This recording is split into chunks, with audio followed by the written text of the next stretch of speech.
नमस्कार, मैं हूं आनंद और आप देख रहे हैं समाचार फॉर मीडिया का खास कार्यक्रम किताबों का आनंद। और आज हमारे इस कार्यक्रम की मेहमान है Indian institute of mass communication में इंग्लिश जर्नलिज्म की प्रोफेसर हैं डॉक्टर सुरभि दहिया। सुरभि जी, आपका बहुत बहुत स्वागत है। नमस्कार। Thank you for inviting me. Ma'am, आज हमने इस कार्यक्रम में आपको आमंत्रित किया है। आपकी किताब इंडियन मीडिया जाइंट्स जो आपने लिखी है, हाल ही में काफ़ी चर्चित किताब है, उस पर हम आपसे चर्चा करना चाहते हैं जी।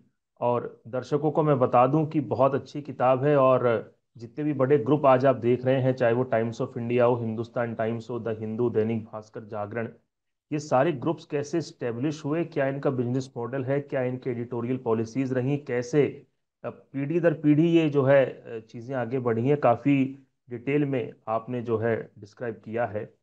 तो कार्यक्रम की शुरुआत में मेरा सबसे पहला सवाल हमारे दर्शकों के लिए आपसे यही रहेगा, सुरभि जी, कि इतनी मोटी और इतनी डिटेल्ड किताब जो आपने लिखी है, मुझे लगता है काफ़ी समय आपका गया होगा। तो इस किताब को लिखने की प्रेरणा कहाँ से मिली? It's a million dollar question, Anand ji. To be honest, मैं 2014 में जब मैंने आईआईएमसी ज्वाइन किया, उसी टाइम मेरे मन में था कि मैं कुछ ऐसा करूं कि कुछ डिफरेंट हो, जो इंडिया में काम नहीं हुआ है उस पर मैं कुछ काम करना चाहती थी। और इस किताब की एक्चुअल शुरुआत 2015 में हुई, जब मैंने सेज के साथ मैंने ये कंसेप्चुअलाइज किया और मैंने सेज के साथ कॉन्ट्रैक्ट भी साइन करा 2015 में कि मैं ये किताब करूंगी। और दो एक साल का मैंने उनसे वक्त लिया और 2016 में मैं आपको सबमिट कर दूंगी। और 2015 में जब मैंने ये काम करना शुरू किया और मैं अपने जर्नलिस्ट फ्रेंड्स से बात करती थी, मुझे बहुत सारी इंफॉर्मेशन मिलती थी, पर मैं उसको ऑन रिकॉर्ड लिख नहीं सकती थी, क्योंकि जो भी वो कोई भी बताता था वो कहता था ये मेरा नाम मत लेना, बस आप मेरा नाम कोट मत करना। तो मैं काफी परेशान रही, काफी नोट्स मेरे बन गए थे, लेकिन मैं उसको कोई सोर्स, कोई रेफरेंस मेरे पास था नहीं ये सब लिखने के लिए। एक साल बीत गया और 2016 में जब वक्त आया सबमिशन का, तो मेरे पास कुछ था नहीं सबमिट करने का। उन्होंने मुझे 6 महीने का और एक्सटेंशन दिया, बट जो मेरी ये अप्रोच थी इसको लिखने की, शायद वो ठीक नहीं थी। इसीलिए मैं इस काम को उस टाइम सेज के साथ पूरा नहीं कर पाई। 2017 में मुझे SUSI scholar, as an Indian SUSI scholar, मुझे यूएस में मौका मिला जाने का। 2 महीने के लिए मैं गई और वहां पर मैं AEJMC कॉन्फ्रेंस मैंने शिकागो में अटेंड करी। वहां पे कुछ प्रोफेसर्स से हम इनफॉर्मल डिस्कशंस में मैंने ये बात रखी कि मैं भी ये करना चाहती हूँ। एक ग्लोबल मीडिया जायंट्स करके एक किताब आई थी, हालांकि उसका अप्रोच थोड़ा डिफरेंट है, पर मैं इसी अप्रोच से चलना चाहती थी। तो मुझे एक टीचर ने, मतलब एक प्रोफेसर, बहुत सीनियर प्रोफेसर, जो जो मतलब टीचर समान है, उन्होंने मुझे कहा कि what you are thinking is actually impossible Surabhi, please be in your limits और इसको धीरे धीरे करो, एक एक एस्पेक्ट, दो दो एस्पेक्ट लो और फिर करो। मैं फिर चुप हो गई, तो लेकिन मुझे कहीं ना कहीं मन में था कि मुझे ये करना है। फिर एक प्रोफेसर और मुझे मिले, जो कि उन्होंने मुझे बहुत मतलब उन्होंने मुझे बहुत ज्यादा मोटिवेट किया। और उन्होंने कहा कि आप अपना अप्रोच थोड़ा सा चेंज करके देखो। तो मैंने कहा कि क्या अप्रोच करूं? तो उन्होंने कहा कि आप सीधा मीडिया ओनर्स को अप्रोच करो, और टॉप डाउन अगर आप जाते हैं तो आपको सब ऑन रिकॉर्ड मिलता है, पर ये बहुत आसान नहीं रहा। तो मैं जब इंडिया वापस आई 2017 में, तो मैंने फिर से ये काम करना शुरू किया। पहला फोन मैंने विनीत जैन जी को लगाया, शोभना भारती जी से बात की, विवेक गोयनका जी से बात की मैंने, सुधीर अग्रवाल, गिरीश अग्रवाल, पवन अग्रवाल जी से बात करी, संजय गुप्ता जी से बात करी, एन राम जी, एन रवि जी, सबसे मैंने बात करी।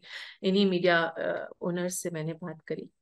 और मैं नाम नहीं लेना चाहती, पर एक ने तो मुझे साफ मना कर दिया कि I don't give interviews, I gave interview only to one or two people and they misrepresented me, they misquoted me, so I am not going to give any other interview. But I said, sir, this is for academic purpose and I am not going to misquote you. Whatever you say, I'll write that only. So he outrightly said, will you sign a contract with me on this? I said okay. उस contract sign करने में 6 महीने लग गए, और interview लेने में और 6-7 महीने लग गए। इतने में ऑक्सफोर्ड को पता चला कि मैं ये प्रोजेक्ट कर रही हूँ, so they came to my office and they said we are interested in this project, and I said that you can give me a letter of intent, but I will not sign a contract till I am satisfied that it is done, because I have already done this once and I couldn't do it. So then, but this approach worked, and gradually it took a lot of time, but I could gradually, get insights, and write a history of 200 years, and make a list of editors from day one, make a list of owners from day one. And then I categorized all chapters in 5 different parts: pre independence, post independence, emergency period, post liberalization, post millennium, post digitization, and what are the changes in every phases.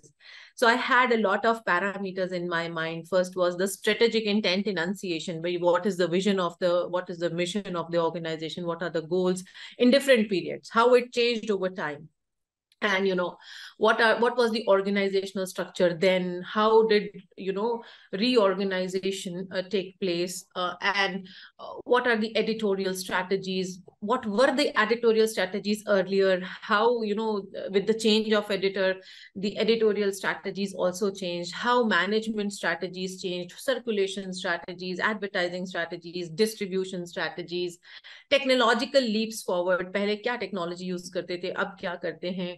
Then apart from that, so what were the changes brought in by different editors. जैसे Stanley Reed थे, तो Stanley read ने क्या ऐसा किया कि उन्होंने क्या डिफरेंट किया, ही एक्सटेंडेड द डेडलाइन, है ना, टू मिडनाइट, 5 o'clock डेडलाइन होती थी. तो ऐसे हर एक एडिटर का मैंने डिटेल में किया, हर एक मैनेजमेंट जो ओनर थे उनका मैंने डिटेल में पर्सपेक्टिव्स लिए, एंड देन उनका बिजनेस मॉडल स्टडी किया, and how the new generation, जैसे अगर हम कहें कि Jain brothers came, like Sameer and Vineet Jain came in late 80s, या शोभना भारती जी आई, या विवेक गोयनका जी ने 80s में जिन्होंने भी मतलब टेक ओवर किया, वो बाहर से पढ़ के आए, उन्होंने क्या चेंजेस किया इंडियन मीडिया में, how did they bring about a lot of change. So then gradually I was able to do this, and um, it took almost 5 years, and then 1 year was taken by these respective organizations to vet my chapters, and to fact check them. And finally I submitted it to Oxford, and which again, because there are a lot of diagrams, lot of figures, lot of pictures, lot of photographs, lot of timelines that I have created, so they took around 1.5 years to produce this book. So that's how I spent money from my own pocket, researching, because there was no grant for me to do all this. For example, I took interviewed Mr. N Ram, Mr. N Ravi, so I flew all the way to Chennai to meet them. So it was just my passion that kept me going. I feel that I would have written 3 books till now, but it was my passion that this should be my first book. But it's actually my third book, because after completing and submitting it to Oxford, I thought that I have done 6 case studies of print media. Now for TV I will do separately. तो मैंने Z Group का शुरू किया. Z Group पे मैंने किताब लिखी, The House That Z Built, and Rupa publications ने उसको पब्लिश किया. वो पहली किताब आ गई, इससे पहले आ गई, तब भी ये नहीं आई. उसके बाद मैंने बीट रिपोर्टिंग पे एक बुक लिखी, journalism in the digital age. वो एडिटेड वॉल्यूम था, वो सेज के साथ मैंने करी, क्योंकि उन्हें प्रॉमिस किया था कि एक बुक उनके लिए भी करेंगे, क्योंकि ये नहीं हो पाई थी. तो वो बुक करी, वो भी इससे पहले आ गई. So I had to have a lot of patience, because this was 1000 pages and above. So I had to have a lot of patience for the production of this book. जी, वही मैं आपसे पूछने वाला था कि आपने जिस हिसाब से जो प्रिंट मीडिया के जो दिग्गज जिसे हम कह सकते हैं, जिन्होंने एक क्रांति का एक संचार किया है देश की पत्रकारिता में, इतना रिसर्च आपने किया, इतने इंटरव्यूज आपने डाले हैं, जो आपने बताया कि कितनी फोटोग्राफ्स थी, कितने डायग्राम्स थे. तो जब आप रिसर्च कर रही थी चीज़ों को लेकर के, जो आपने बताया कि 5 साल से अधिक का समय लगा, तो कोई ऐसा किस्सा, कोई ऐसा अनुभव जो जीवन भर में आपकी एक स्मृति में, यानी कि आपकी याददाश्त में रहेगा, कोई ऐसा अनुभव, किसी व्यक्ति से मिलने का किस्सा आप हमारे दर्शकों को बताना चाहें?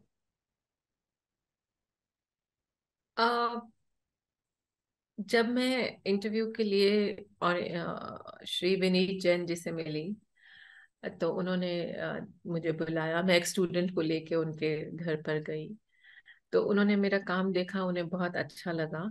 और इससे पहले कि वो मुझे इंटरव्यू आंसर्स देते, उन्होंने मुझे कहा कि आप ये बुक जो है टाइम्स बुक्स को दे दीजिए, हम इसको पब्लिश करेंगे। I was very happy, that somebody is there to value my work. Maybe I, could have given, but then I thought that this is an individual odyssey of many, organizations. So it should be unbiased and it should be printed by a good publisher. So I gave the book to Oxford. But this was one of the incidents. I found Mrs. Shobna Bharti a very, very humble person. I found, all these media giants, I'm surprised. I was, you know, they supported me very well. I expected that they'll support me, but they'll support me in this way was really, really, uh, I'll remember that throughout my life. Ma'am, हम बचपन से पढ़ते आए हैं कि जब अंग्रेज़ों के खिलाफ हमने आज़ादी की लड़ाई लड़ी थी तो समाचार पत्रों का बहुत योगदान रहा। उसके बाद इस देश ने आज़ादी पाई और जनता की आवाज़ उठाने के जो तरीके रहे वो समाचार पत्र सबसे उसमें आगे रहे। आपने तो पूरा एक एनालिसिस किया है समाचार पत्रों की जो यात्रा रही है। तो जी। क्या अंतर आप आज वर्तमान में पाते हैं? क्या आपको लगता है कि समाचार पत्र वाकई में सही दिशा में जा रहे हैं या सिर्फ कॉरपोरेट हाउसेस की सिर्फ एक आवाज़ बन करके रहे? देखिए, जब ये मीडिया हाउसेस शुरू हुए, हर किसी की एक डिफरेंट स्टोरी है, डिफरेंट हिस्ट्री है। फॉर एग्जांपल, अगर आप टाइम्स ग्रुप की बात करें, 1838 में स्टार्ट हुआ है ना। Doctor J.E. ब्रेनन ने इसको स्टार्ट किया, and he was secretary of chamber of commerce also. So he used to take all the trade related news from there and he used to publish that paper. और उसको तब कहा जाता था the Bombay journal of commerce, right? And he used to supply that in the steamship engine, for non-resident Indians basically. तो उसका purpose अलग था। अगर आप हिंदुस्तान टाइम्स को देखें, 1924 में स्टार्ट हुआ, बट 1922 में कुछ अकालीज ने इसको कंसेप्चुलाइज भी किया। तो उसका जो पर्पस है वही, चाहे हिंदू को देख लीजिए, तो फ्रीडम स्ट्रगल से रिलेटेड आप कह सकते हैं है।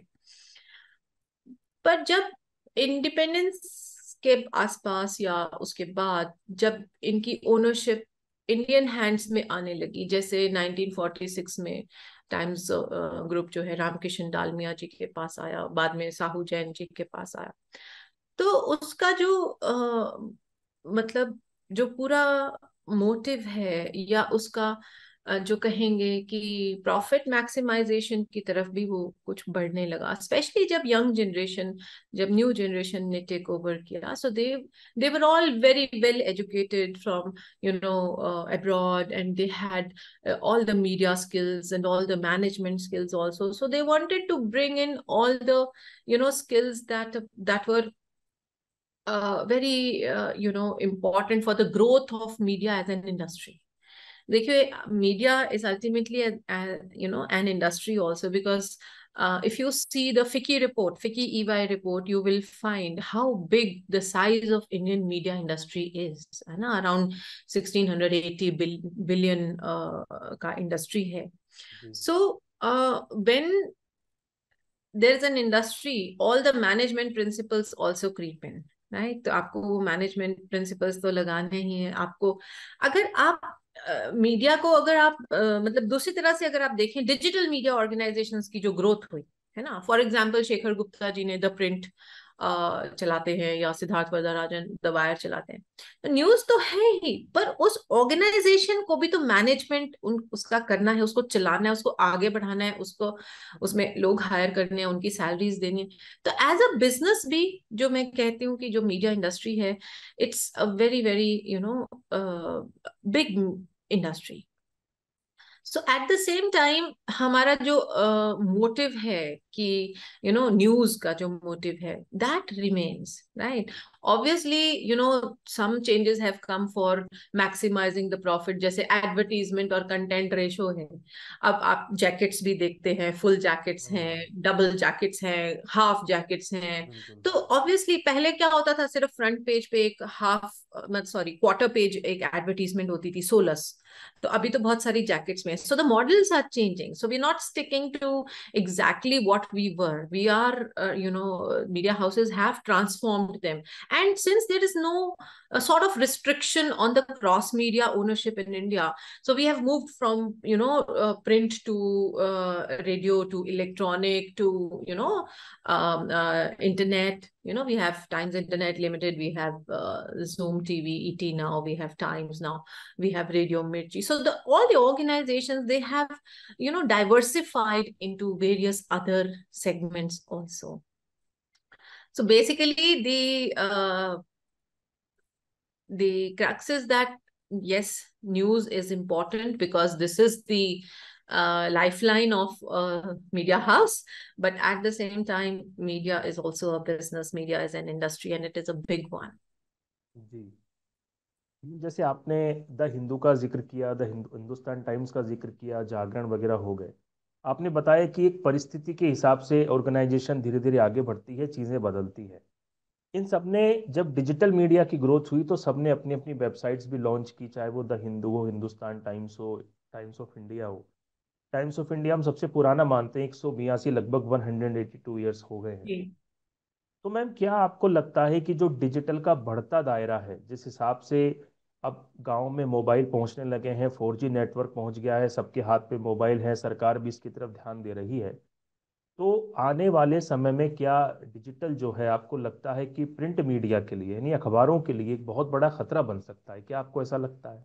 मैंने अपनी किताब में आखिरी चैप्टर में ये लिखा है कि हमारे देश में आज से कुछ 4-5 साल पहले ही कहना शुरू सबने कर दिया था कि the print media is dead. उस टाइम भी मैं ये कहती थी, no, the print media is not dead in India. अभी आप देखेंगे कि हमारी कंट्री में जो प्रिंट मीडिया का जो मॉडल है, we have a door to door delivery, है ना, बहुत हमें सस्ता अखबार मिलता है, 4-5। हमारा जो मीडिया लिटरेसी है वो बढ़ रहा है, हमारी लिटरेसी रेट भी बढ़ रहा है। कई जगह तो स्टेटस सिंबल होता था पहले अखबार को पढ़ना, आज जहाँ पे मोबाइल नहीं पहुंचा है वहां पे आज भी एक अखबार से कई लोग पढ़ते हैं। So my opinion is that these organizations are going hand in hand, and media has become platform agnostic, right?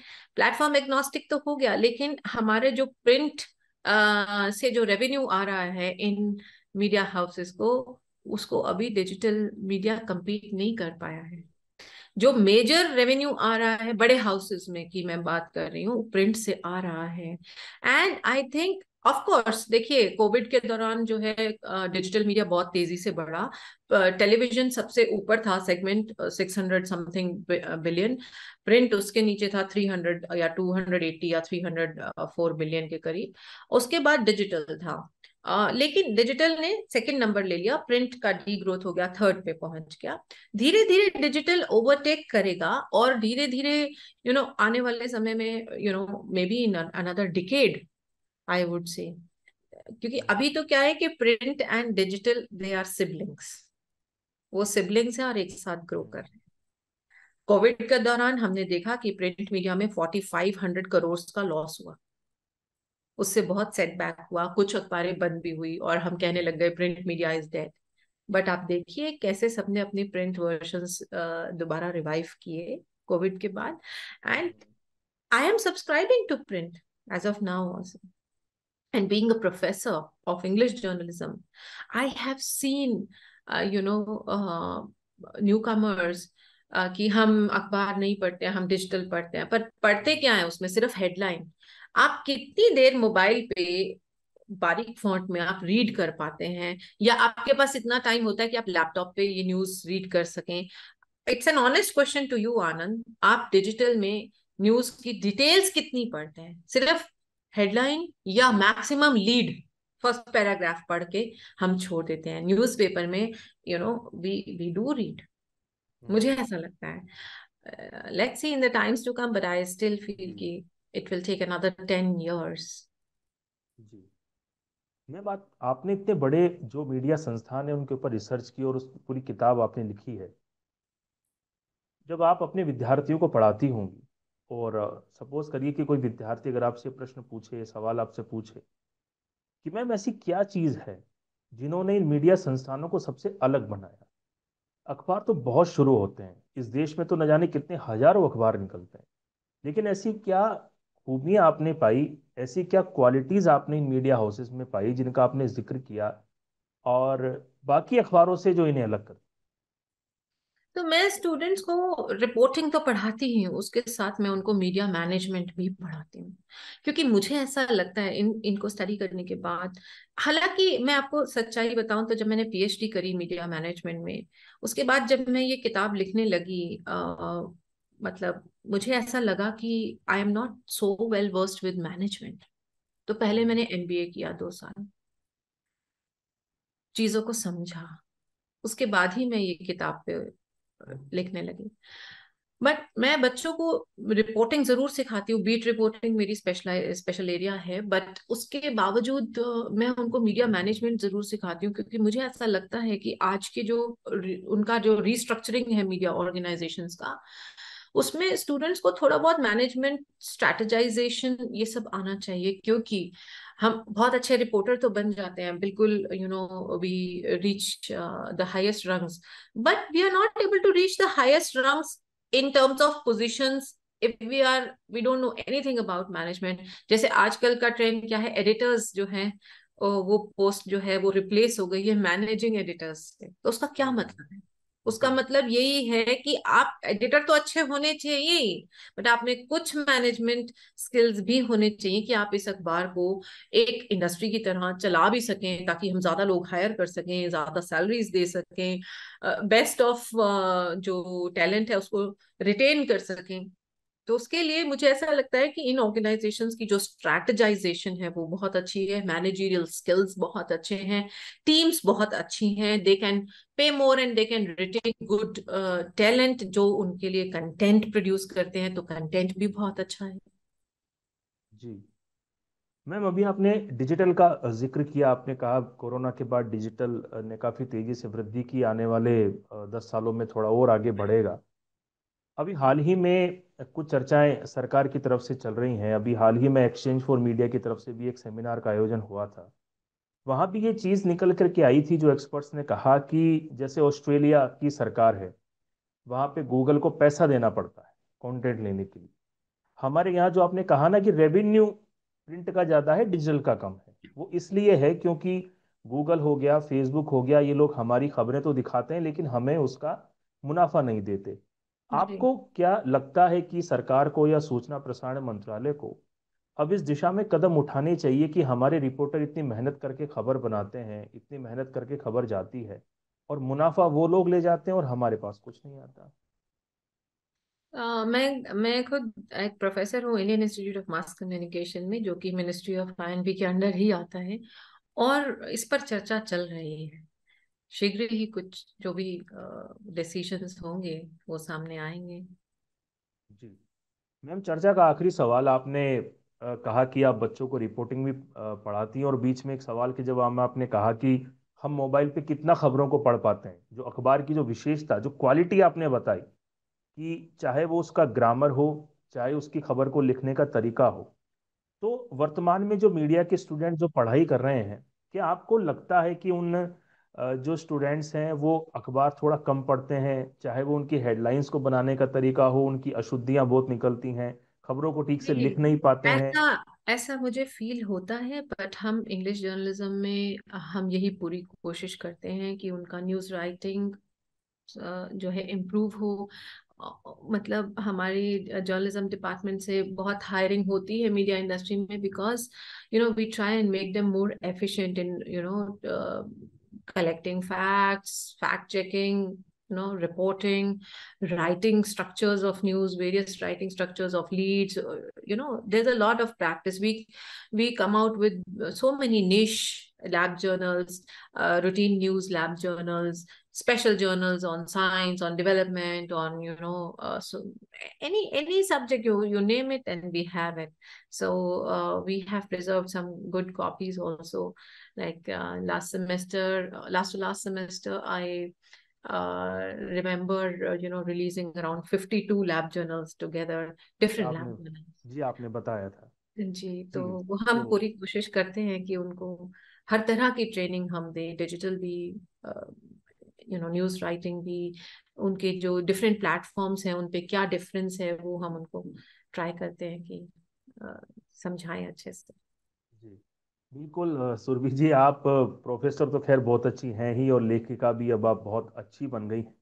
आपकी इस किताब को जो है मैंने पढ़ा, बहुत लोगों ने बहुत अच्छी प्रतिक्रियाएं आपकी इस किताब को दी हैं। और एक बार फिर समाचार फॉर मीडिया की पूरी टीम की ओर से मैं आपका धन्यवाद करना चाहूँगा कि आपने हमें समय दिया, हमसे बात की, अपनी किताब पर चर्चा की। बहुत बहुत जी, धन्यवाद। Thank you. बहुत जल्द हम नई किताब के बारे में चर्चा करेंगे, आने वाली किताब के बारे में।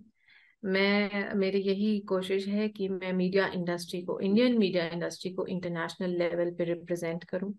और अगली किताब जो मैं लिखना चाह रही हूँ वो डिजिटल मीडिया ऑर्गेनाइजेशंस पे, एंटरप्रेन्योरियल जर्नलिज्म इन इंडिया जो है, वो मेरी ऑक्सफोर्ड से जल्द ही आएगी। बिल्कुल, समाचार फॉर मीडिया की पूरी टीम की ओर से आपको हम शुभकामनाएं देते हैं। Thank you ma'am, thank you so much. Thank you.